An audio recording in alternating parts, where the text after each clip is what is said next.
Assalamualaikum warahmatullahi wabarakatuh. Halo teman-teman, pada kesempatan kali ini saya dan teman-teman saya akan sedikit menjelaskan mengenai kompensasi dan balas jasa studi kasus pada PT Jaya Lestari.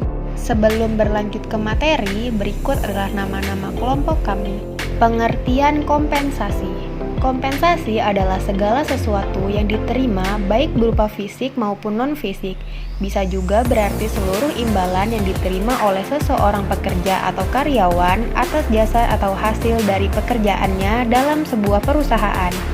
Kompensasi yang diterima dapat berupa uang, barang, secara langsung maupun tidak langsung. Jenis-jenis tunjangan kompensasi. Yang pertama, kompensasi langsung, seperti gaji, tunjangan THR, bonus, komisi, dan lain-lain. Yang kedua, kompensasi tidak langsung. Misalnya, seperti ketika perusahaan mengikutkan karyawannya ke dalam program asuransi atau hadiah yang melibatkan pihak ketiga. Ketiga, kompensasi non-finansial. Contohnya, perusahaan memberikan pelatihan public speaking kepada karyawan. Tujuan pemberian kompensasi. Menurut Hasibuan, tujuan pemberian kompensasi atau balas jasa adalah antara lain 1. Ikatan kerjasama, 2. Kepuasan kerja, 3. Pengadaan efektif, 4. Motivasi, 5. Stabilitas karyawan, 6. Disiplin, 7. Pengaruh serikat buruh, 8. Pengaruh pemerintah. Sistem dan kebijakan kompensasi dibagi menjadi 3. Yang pertama yaitu sistem waktu. Dalam sistem waktu, kompensasi gaji atau upah itu besarnya ditetapkan berdasarkan standar waktu seperti jam, hari, minggu, atau bulan. Sistem waktu itu administrasi pengupahannya relatif mudah serta dapat diterapkan kepada karyawan tetap maupun kepada pekerja harian. Yang kedua, sistem hasil atau output. Dalam sistem hasil, besarnya kompensasi atau upah ditetapkan atas kesatuan unit yang dihasilkan pekerja, seperti per potong, meter, liter, dan kilogram. Dalam sistem hasil output, besarnya kompensasi yang dibayar selalu didasarkan kepada banyak hasil yang dikerjakan, bukan kepada lamanya waktu pengerjaan.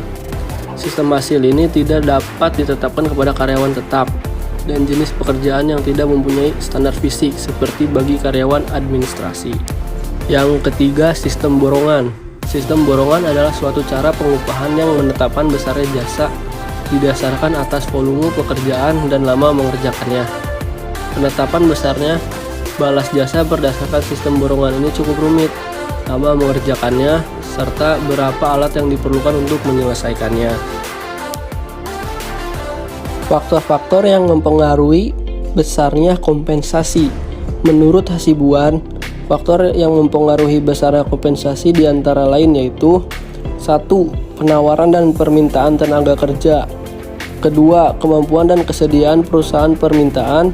Ketiga, serikat buruh atau organisasi karyawan. Keempat, produktivitas kerja karyawan. Kelima, pemerintah dengan undang-undang dan kepresnya.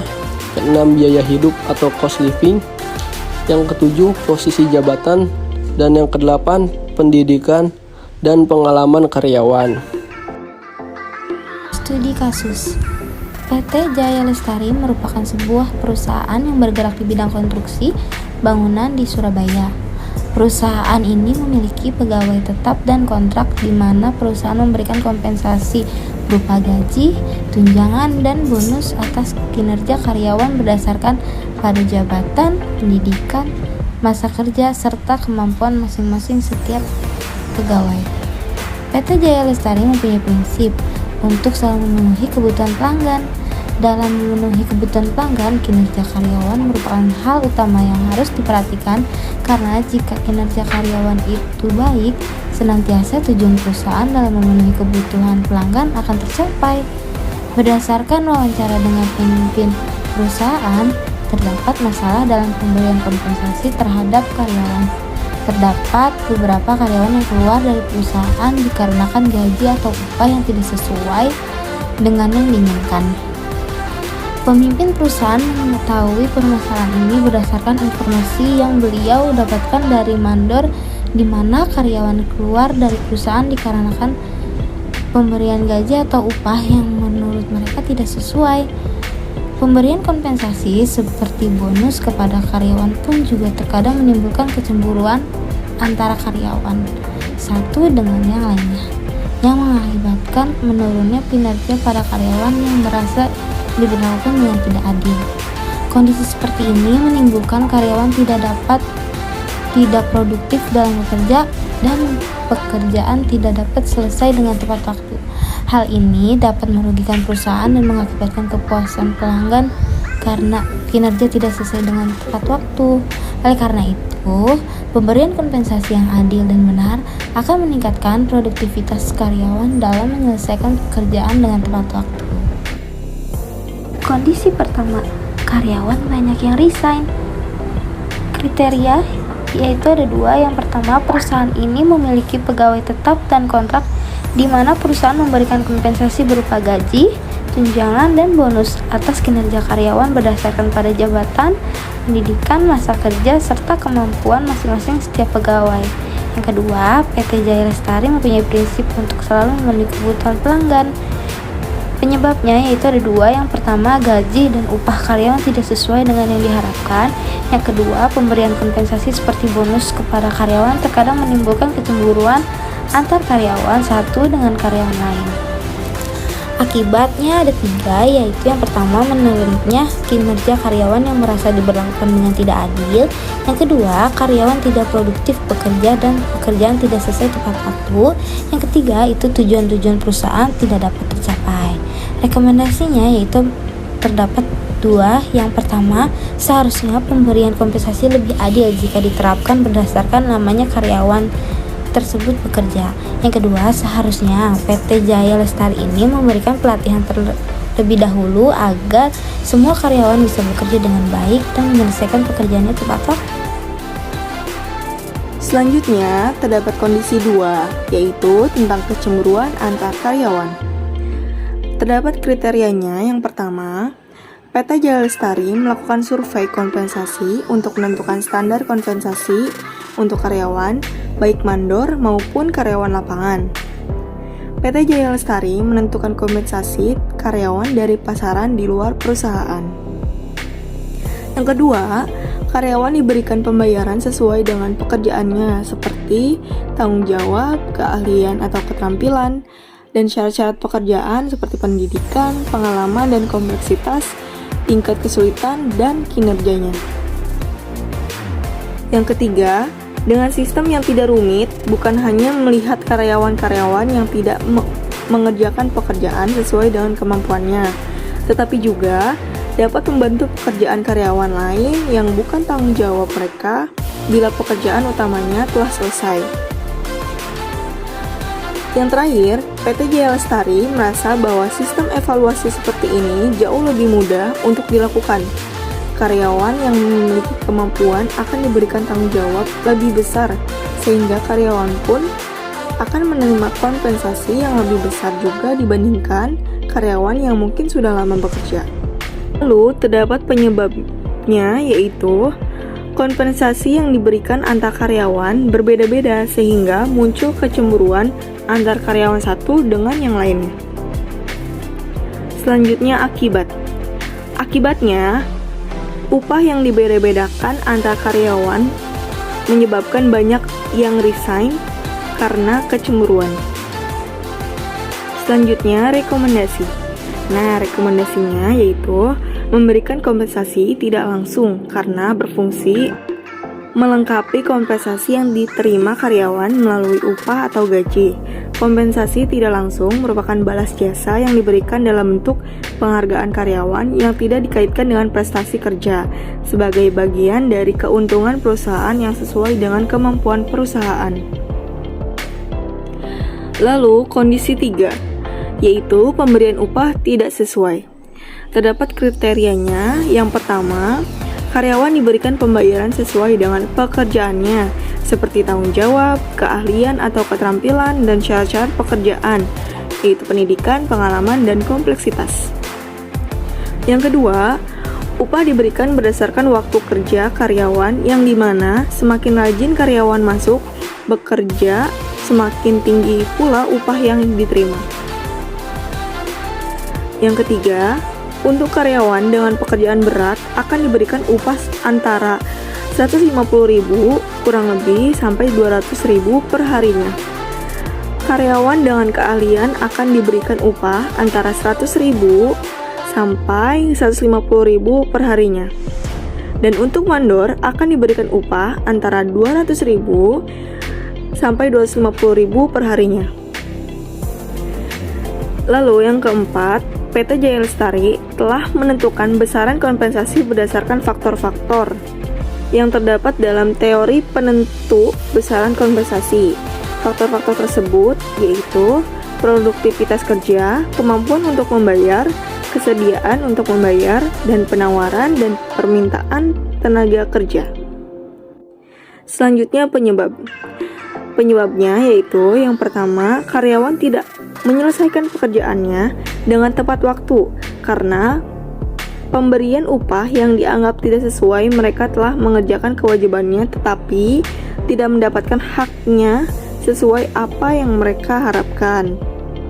Yang kedua, tujuan karyawan bukan semata-mata mendapatkan kompensasi yang didasarkan pada prestasi kerja saja.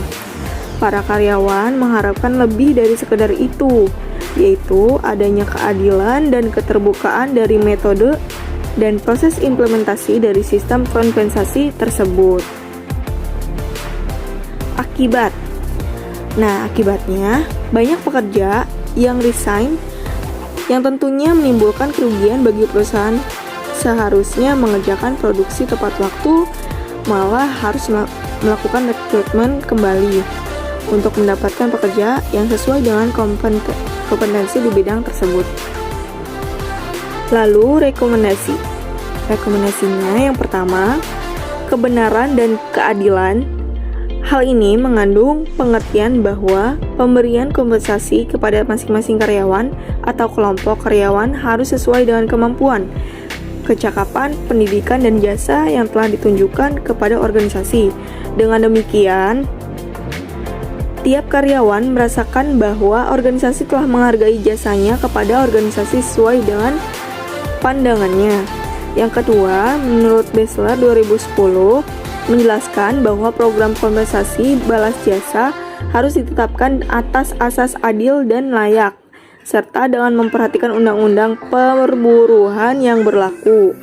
Prinsip adil dan layak harus mendapat perhatian dengan sebaik-baiknya, supaya balas jasa yang akan diberikan merangsang gairah dan kepuasan kerja karyawan. Yang ketiga, asas adil. Besarnya kompensasi yang dibayar kepada setiap karyawan harus disesuaikan dengan prestasi kerja, jenis pekerjaan, risiko pekerjaan, tanggung jawab jabatan pekerja, dan memenuhi persyaratan internal konsistensi. Jadi, adil bukan berarti setiap karyawan menerima kompensasi yang sama besarnya. Asas adil harus menjadi dasar penilaian, perlakuan, dan pemberian hadiah atau hukuman bagi setiap karyawan. Dengan asas adil, akan tercipta suasana kerja yang sama baiknya. Semangat kerja, disiplin, loyalitas, dan stabilisasi karyawan yang akan lebih baik. Dan yang terakhir, asas layak dan wajar. Kompensasi yang diterima karyawan dapat memenuhi kebutuhannya pada tingkat normatif yang ideal. Tolak ukur layak adalah relatif. Penempatan besarnya kompensasi didasarkan atas batas upah minimal pemerintah dan eksternal konsistensi yang berlaku. Manajer personalia diharuskan selalu memantau dan menyesuaikan kompensasi dengan eksternal konsistensi yang sedang berlaku. Hal ini penting supaya semangat kerja dan karyawan yang kualified tidak berhenti, tuntutan serikat buruh dikurangi, dan lain-lain. Selanjutnya, tindak lanjut. Yang pertama, perusahaan seharusnya menentukan pembagian job description yang jelas mengenai pekerjaan masing-masing karyawan, agar pemberian kompensasi pun akan lebih adil untuk karyawan. Yang kedua, perusahaan seharusnya menetapkan standar hasil kerja agar karyawan mengetahui bagaimana standar hasil kerja yang bagus, sehingga karyawan tidak merasa upah yang diberikan itu tidak sesuai dengan hasil yang dihasilkan. Yang ketiga, perusahaan perlu memberikan tunjangan lain seperti cuti dan hak pakai motor sebagai penunjang kinerja karyawan tersebut. Berikut tabel pertanyaan audit kompensasi yang dapat kalian simak.